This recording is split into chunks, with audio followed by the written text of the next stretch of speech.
చంద్రబాబు ప్రభుత్వంలో జరుగుతున్న అన్యాయాలు, అక్రమాలపై ప్రభుత్వం నుంచి సమాచారం తీసుకోవడంలో మీరంతా ప్రధాన భూమిక పోషించాలని పార్టీ శ్రేణులకు ఎమ్మెల్సీ వైఎస్ఆర్సీపీ ప్రధాన కార్యదర్శి లేళ్ల అప్పిరెడ్డి సూచించారు. కూటమి ప్రభుత్వం అధికారంలోకి వచ్చిన తర్వాత వైఎస్ఆర్సీపీ శ్రేణులను అణగదొక్కడానికి ప్రభుత్వ వైఫల్యాలపై సోషల్ మీడియాలో ప్రశ్నిస్తున్న వారిపై పెడుతున్న కేసులన్నీ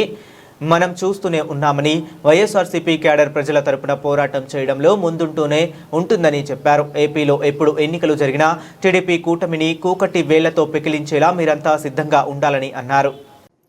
వైఎస్ఆర్ కాంగ్రెస్ పార్టీ జెండా పట్టుకున్నటువంటి కార్యకర్తలకు సంబంధించి కానీ, లేకపోతే వైఎస్ఆర్ వాణిని, పార్టీ వాణిని తమ గొంతుల ద్వారా వినిపించే పరిస్థితుల్లో ఆ గొంతుల్ని నొక్కివేయటానికి చేస్తున్నటువంటి పరిస్థితులు కానీ, అదేవిధంగా సోషల్ మీడియాలో ఏ చిన్న పోస్టు పెట్టినప్పుడు కూడా ఆ పోస్టు పెట్టినటువంటి వ్యక్తుల్ని నెలల తరబడిగా జైల్లో పెట్టినటువంటి రాష్ట్రంలో ఎవరు వైఎస్ఆర్ కాంగ్రెస్ పార్టీ నాయకులు అనండి, కార్యకర్తలు అనండి,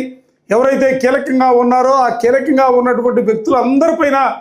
ఇబ్బందులు పెట్టే పరిస్థితులు ఇవాళ కనిపిస్తున్నటువంటి పరిస్థితులు తోటా కన్నా కూడా అక్షరం బలమైందని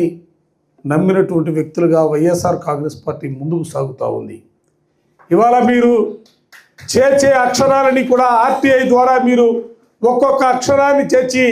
ప్రభుత్వం మీద యుద్ధం ప్రకటిస్తే ఈ ప్రభుత్వం 2028లో ఎన్నికలు జరుగుతాయా, 29లో ఎన్నికలు జరుగుతాయా,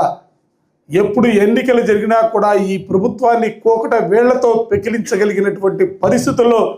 మీరందరూ కూడా తయారు కావాలని రెండు చేతులు జోడించి హృదయపూర్వకంగా మిమ్మల్ని అందరూ కూడా వేడుకుంటా ఉన్నారు.